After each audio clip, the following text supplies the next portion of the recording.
Karma dalam makna harfiahnya berasal dari bahasa Sanskerta yang berarti tindakan, perbuatan, atau pergerakan.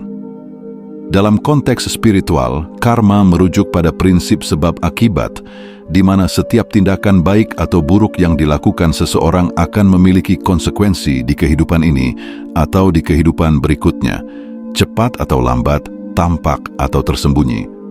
Dalam tatanan alam semesta, karma bekerja seperti gema. Apa yang kamu ucapkan pada kehidupan, suatu saat akan kembali padamu dengan resonansi yang setara. Dan gema itu tidak hanya menyentuh tubuhmu, tetapi jiwamu, relasimu, bahkan napasmu yang terdalam.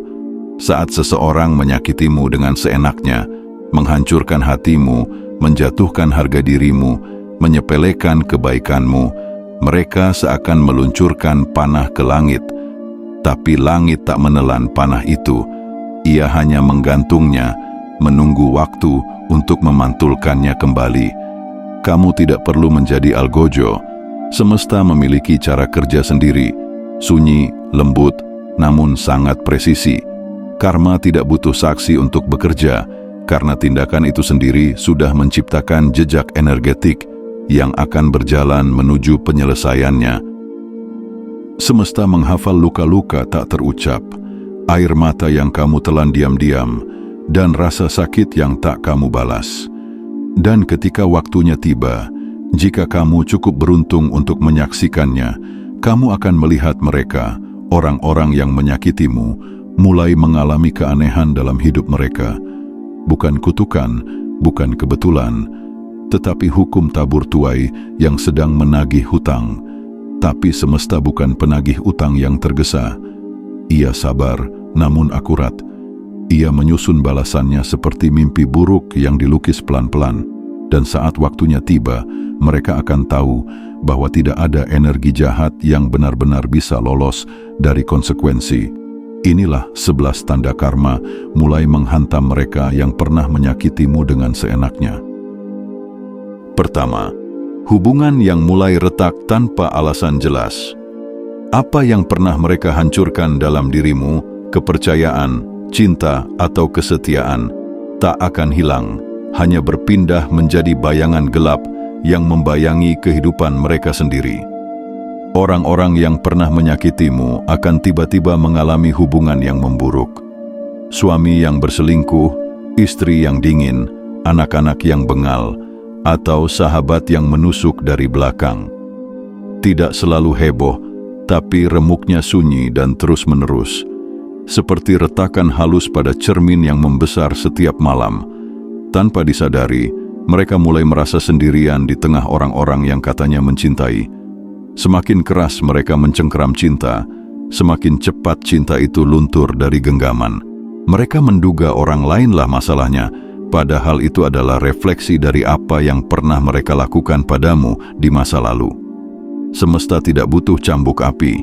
Ia hanya perlu meniru ulang rasa sakit akibat perbuatan buruk yang dulu pernah mereka tanamkan dalam hatimu. Ironisnya, mereka akan menjadi seperti kamu dulu, merasa tidak dipahami, tidak dihargai, dan tidak dianggap. Hanya saja, tidak ada kamu yang datang menyembuhkan mereka, seperti kamu dulu menyembuhkan semua orang. Mereka terjebak dalam badai yang mereka ciptakan sendiri. Dan badai itu tidak mengenal belas kasih. Semakin mereka mencari pembenaran, semakin semesta mengulur tali karma. Hingga suatu hari, mereka akan bertanya kepada langit, "Apa salahku?" Tapi langit akan tetap diam, karena jawabannya pernah mereka kirimkan sendiri saat mereka menyakitimu dulu. Kedua, kesuksesan yang tiba-tiba ambruk. Mereka yang menyakiti orang tulus seringkali diberkahi ilusi. Karir yang naik, bisnis yang lancar, nama yang harum di telinga orang banyak. Tapi semua itu seperti kastil pasir di tepi laut. Hanya menunggu ombak waktu untuk meruntuhkannya. Karma tidak selalu datang sebagai petaka langsung. Kadang ia datang sebagai jebakan manis, kesuksesan semu yang justru mempercepat jatuhnya. Mereka mulai merasa tak terkalahkan, merasa sombong, dan tak tergoyahkan. Tapi di balik layar, perlahan namun pasti, lubang kehancuran menganga. rekan bisnis mulai berkhianat, keputusan keliru, reputasi yang tiba-tiba hancur hanya karena satu skandal kecil yang viral. Semesta membiarkan mereka naik tinggi bukan untuk membanggakan diri, tapi agar saat jatuh, rasanya akan sangat menyakitkan. Kamu akan melihat mereka mendadak kehilangan segalanya, pekerjaan, kekayaan, keluarga, bahkan nama baik. Tapi ini bukan tentang pembalasan dendam, ini tentang keadilan semesta. Apa yang mereka ambil darimu, kepercayaan, rasa aman, kebanggaan, harga diri, akan mereka bayar dengan kehilangan hal yang paling mereka banggakan. Tidak perlu menurunkan petir yang membakar, cukup dengan kehampaan. Dan saat orang-orang yang menyakitimu mulai mengalami kehampaan di puncak kesuksesan mereka, percayalah, itu bukan kebetulan. Itu adalah surat balasan yang dikirim alam semesta dalam amplop karma, telah sampai ke tangan mereka. 3. Kesehatan yang memburuk tanpa sebab. Balasan kadang datang dalam bentuk penyakit. Mereka yang pernah menyakitimu, melukai jiwamu, menghancurkan harga dirimu, suatu hari akan merasa tubuh mereka bukan milik mereka lagi. Rasa nyeri muncul entah dari mana. Lelah yang tak bisa dijelaskan, nafas berat, dada nyeri, kepala seperti dihantam gelombang dari dalam. Mereka ke dokter, hasil tes ada, nama penyakit bisa dicetak di kertas, tapi tak ada yang bisa menolong secara nyata. Obat hanya menenangkan sesaat. Penyakit itu tetap tinggal, menyiksa, pelan, diam, dalam. Jangan tanya penyebabnya. Ini bukan soal pola makan, pola tidur, atau faktor keturunan. Ini bukan penyakit yang bisa dicegah dengan vitamin atau olahraga. Ini adalah hadiah dari semesta untuk membungkam mereka yang terlalu lama berisik menyakiti orang lain. Dan karena jiwa mereka tidak bisa lari dari tubuh sendiri, mereka akhirnya terperangkap di dalam daging dan organ yang sakit, di dalam waktu yang terasa lambat, di dalam malam-malam yang tak kunjung damai. Mereka akan terus bertanya kenapa tanpa mendapat jawaban. Karena memang tak perlu jawaban. Balasan itu tak bekerja lewat logika manusia. Ia bekerja lewat getaran energi. Mereka akan mengguncang batin terlebih dahulu, lalu tubuh mereka perlahan akan merasakan efeknya. Dan karena mereka tidak sadar apa yang sedang terjadi, mereka hanya bisa merintih, tanpa arah, tanpa jawaban, tanpa penjelasan. Sementara kamu, yang pernah jadi korban, tak perlu bersorak atau membenci. Diam adalah sikap paling suci dalam menyaksikan keadilan yang turun dalam bentuk yang tak bisa ditawar. Kamu hanya perlu tahu, semesta tidak diam. Ia mengirimkan penyakit, bukan sebagai balas dendam, tapi sebagai pengingat bagi jiwa yang telah jauh dari nurani. Keempat, keberuntungan mereka mulai menghilang secara aneh. Pernahkah kamu lihat seseorang yang dulu tampak selalu beruntung, mulai dikejar nasib buruk yang absurd? Itulah tanda keempat. Mereka yang menyakitimu tanpa rasa bersalah akan kehilangan berkatnya, bukan secara besar-besaran sekaligus, tapi perlahan dan aneh. Mereka mulai sering mengalami hal-hal kecil yang buruk, terus-menerus, ditolak tanpa alasan jelas, tertinggal kesempatan emas, padahal semua sudah dirancang sempurna, seolah semesta mulai menaruh kabut di langkah mereka. Karma dalam bentuk ini halus, seperti angin dingin yang menembus pakaian tebal. Mereka tidak segera menyadarinya, tapi sesuatu di dalam hidup mereka mulai sial. Barang yang baru dibeli cepat rusak. Janji-janji bisnis dengan keuntungan besar selalu batal. Orang-orang mulai menjauh. Bahkan mesin kopi pun seperti selalu tumpah saat mereka hendak memulai hari. Semua yang tampaknya sepele itu, jika dikumpulkan dan dianalisa, adalah alarm. Semesta tidak perlu menjatuhkan meteor langsung ke kepala mereka. Kadang ia hanya mengubah arah angin agar layang-layang keberuntungan mereka terus tersangkut. Dan kamu, sebagai orang yang pernah disakiti, tidak perlu menari di atas kesialan mereka. Cukup tahu bahwa kebaikanmu tidak hilang, hanya menunggu waktu untuk diganti dengan cara yang lebih indah. Sementara kejahatan mereka akan dibayar dengan ketidakberuntungan yang menjalar seperti jamur di bawah kulit. Keberuntungan sejati adalah berkat yang didampingi restu. Tapi mereka yang menyakitimu setelah kehilangan restu itu, meskipun mereka masih memegang uang, jabatan, atau panggung, tapi hati mereka terus-menerus kecewa dan tak pernah damai. Dan itu lebih menyakitkan daripada kehilangan semuanya sekaligus. Kelima, rasa damai yang menghilang. Ada orang yang bisa tidur dengan tubuh lelah, tapi tidak dengan hati yang gelisah. Ini yang dialami oleh mereka yang telah melukaimu dengan kesengajaan. Mereka mungkin tertawa di siang hari, tetapi malam hari menjadi hukuman sunyi. Pikiran mereka mulai penuh oleh bayangan yang mereka kira sudah terkubur. Tapi semesta tidak pernah lupa, ia hanya menunggu malam paling gelap untuk membisikkan rasa bersalah. Mereka kehilangan rasa damai, meskipun tempat tidur mereka empuk dan kamar mereka bagus. Pikiran mereka dipenuhi oleh kenangan, bukan kenangan bahagia, tapi momen ketika mereka mempermainkanmu, menyudutkanmu, mengkhianatimu. Rasa bersalah yang ditekan akan meledak dalam bentuk paranoia. Mereka mulai takut tanpa sebab, cemas tanpa ujung, merasa dilihat walau sedang sendiri. Orang yang damai bukan yang tak punya masalah, tapi yang tak punya hutang moral. Dan orang yang pernah menyakiti orang sepertimu, yang memberi lebih dari yang pantas, secara spiritual punya hutang yang tidak bisa dilunasi dengan permintaan maaf saja. Jika mereka belum bertobat sepenuh hati, damai itu akan terus menjauh. Seolah semesta mencabut satu-satunya selimut yang bisa menghangatkan malam mereka. Kamu tidak perlu membalas. Cukup diam. Karena di malam-malam mereka yang gelisah, namamu akan muncul sebagai sosok yang tak bisa mereka singkirkan. Dan dari situlah karma bekerja, dari keheningan yang menikam batin. Keenam, mereka akan dikelilingi orang-orang yang sama busuknya seperti mereka.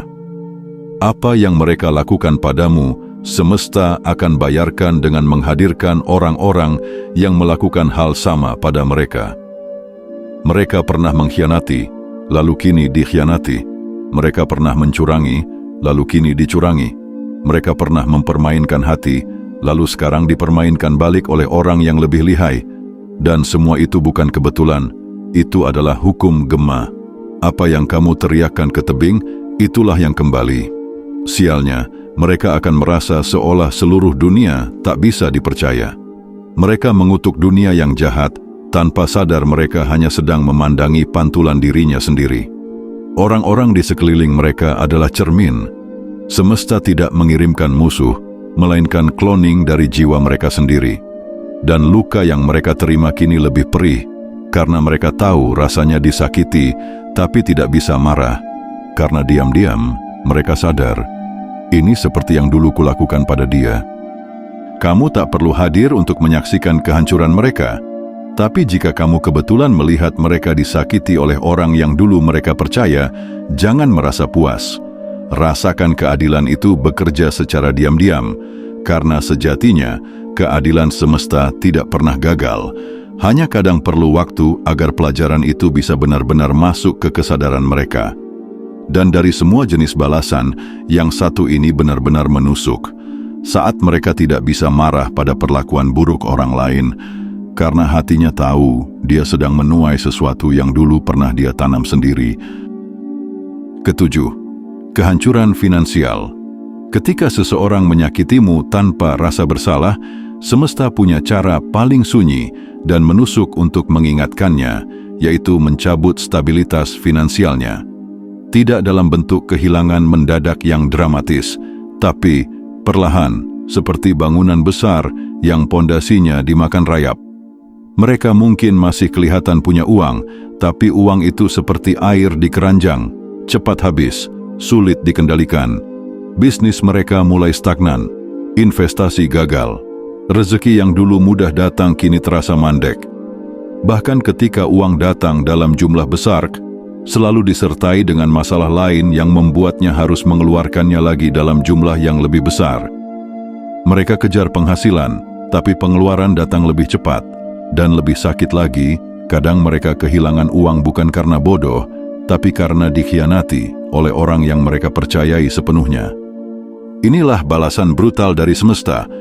Bukan sekedar membuat mereka miskin, tapi membuat mereka sadar bahwa kestabilan materi yang mereka banggakan dulu tak ada artinya jika digunakan untuk menyakiti orang lain. Apapun yang mereka bangun dengan energi negatif akan runtuh perlahan, seperti istana pasir yang tergerus ombak. Kedelapan, reputasi mulai rusak. Orang yang menyakitimu mungkin dulu tampak disanjung. Mereka punya banyak teman, koneksi, pendukung, tapi semesta selalu punya cara untuk meruntuhkan reputasi yang dibangun di atas kebohongan dan manipulasi. Dan saat waktunya tiba, mereka mulai kehilangan kepercayaan dari orang-orang di sekelilingnya, satu demi satu, tanpa bisa dicegah. Mereka tak sadar bahwa setiap kesalahan yang mereka tutupi akan menggelembung menjadi skandal. Mereka pikir mereka pintar bermain karakter, tapi semesta lebih pintar merobek topeng. Reputasi mereka mulai retak dari dalam. Ada yang membongkar, ada yang kecewa, ada yang akhirnya berani bicara. Dan saat badai itu datang, semua pencitraan runtuh seperti kartu domino. Kamu tidak perlu membalas, tidak perlu membuka aib, karena semesta tahu siapa yang pantas dijatuhkan. Dan reputasi, sekali rusak, tak bisa diperbaiki dengan uang atau klarifikasi. Mereka akan mencoba menyelamatkan nama mereka, tapi percayalah, tidak ada pertahanan yang bisa melindungi seseorang dari konsekuensi. Ini adalah pengembalian keadilan. Dan kamu yang dulu dihina, dilukai, atau dianggap remeh, akan menyaksikan mereka menjadi orang yang tidak lagi dipercaya, bahkan oleh orang-orang yang dulu mendukungnya. Kesembilan, musibah dan kesialan yang datang bertubi-tubi. Kadang semesta tak lagi bermain simbol, ia turun langsung dengan badai. Musibah datang satu persatu tanpa aba-aba. Mobil tabrakan, rumah bocor, anak sakit, usaha gagal, hubungan retak, teman mengkhianat, seolah kehidupan mereka dikepung dari segala penjuru. Dan tidak ada doa yang sanggup menahan badai, sebab ini bukan ujian, ini adalah pelunasan. Banyak dari mereka akan berkata, "Mengapa hidupku jadi begini?" Tapi tak pernah ada kejujuran yang keluar, bahwa mereka pernah menanam luka dalam hidup orang lain, dan karma, meski kadang lambat, tidak pernah meleset. Setiap musibah itu seperti palu, bukan untuk menghancurkan mereka, tetapi untuk menggugurkan ego dan membayar hutang yang mereka kumpulkan. Kamu tak akan bersorak melihat penderitaan mereka, karena penderitaan bukan sesuatu untuk dirayakan, tapi kamu akan tahu dari dalam hatimu yang paling dalam, semesta tidak pernah lupa. Apa yang terjadi padamu dulu bukan tanpa saksi. Dan kini, kesakitan itu sedang dibayar, lunas, bahkan lebih. Dan mereka akan terus tertunduk bertanya, "Kenapa semua ini menimpaku?" Tapi hanya hati yang jujur yang tahu jawabannya, sementara kamu sudah melangkah jauh, meninggalkan luka. Dan itulah kemenangan sejati, bukan saat mereka hancur, tapi saat kamu sudah tidak perlu lagi membuktikan apa-apa. Kesepuluh, merasa stuck dan tak terpenuhi. Di antara semua hukuman batin yang paling menyakitkan adalah rasa stagnan. Mereka merasa telah bekerja keras, berdoa, berlari, tapi tetap di tempat yang sama. Tak ada kemajuan, tak ada kepuasan. Seperti berjalan dalam labirin kaca, penuh ilusi, tapi tak pernah keluar. Itulah karma bentuk 8, stuck, jenuh, dan kekosongan eksistensial yang menyiksa. Semesta tak memberi mereka kemajuan, bukan karena mereka tak layak, tapi karena mereka belum membersihkan luka yang mereka buat pada orang lain. Mereka tidak menyadari bahwa untuk naik level dalam hidup, harus ada beban moral yang dibereskan. Dan karena mereka mengabaikan itu, maka stagnasi menjadi tamparan harian yang melelahkan. Mereka iri pada orang lain, padahal masalahnya ada di dalam diri sendiri. Kamu bisa lihat mereka tersenyum di media sosial, tapi jika kamu bisa mendengar suara batin mereka, kamu akan tahu bahwa mereka sedang menjerit dalam diam. Mereka merasa kering, meskipun berada di tengah pesta. Mereka merasa hampa, meskipun sudah meraih apa yang mereka dambakan. Karena kepuasan sejati hanya tumbuh di tanah yang bersih dari pengkhianatan dan kebohongan. Dan kamu yang pernah disakiti, justru mulai merasa tenang. karena kamu tidak membawa luka orang lain ke dalam batinmu. Kamu berjalan dengan ringan, meski tak punya segalanya. Sementara mereka terus terpaku di tempat, membawa beban jiwa yang mereka torehkan sendiri. Ke-11, kehilangan kontrol atas diri dan keputusan. Saat karma bekerja, orang yang menyakitimu akan mulai kehilangan pegangan atas hidupnya sendiri. Mereka yang dulu merasa berada di puncak kendali, mulai merasakan bahwa segalanya lepas dari genggaman. Keputusan yang dibuat sering kali salah, impuls dan emosi negatif yang muncul sulit dikendalikan, dan jalan hidup tampak kabur dan membingungkan.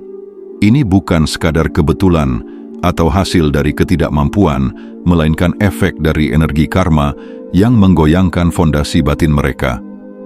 Semesta seperti menggenggam kemudi hidup mereka dan mengaduknya dengan keras. Mereka merasa seperti terombang-ambing di laut badai tanpa peta atau kompas. Ketidakmampuan mengendalikan diri ini juga menciptakan kecemasan dan frustrasi yang semakin menjerat mereka dan membuat mereka nyaris gila. Yang menyakitimu dengan seenaknya ternyata menghadapi konsekuensi berupa hilangnya kontrol, bukan hanya atas keadaan, tapi juga atas dirinya sendiri. Ini adalah bentuk karma yang paling membingungkan dan menyakitkan, karena mereka tidak tahu kemana harus melangkah atau bagaimana membalikkan keadaan. Sementara itu, kamu yang pernah disakiti belajar untuk mengendalikan batin dan hidup dengan penuh kesadaran, mengukir jalan yang berbeda dari karma busuk yang menghantui mereka.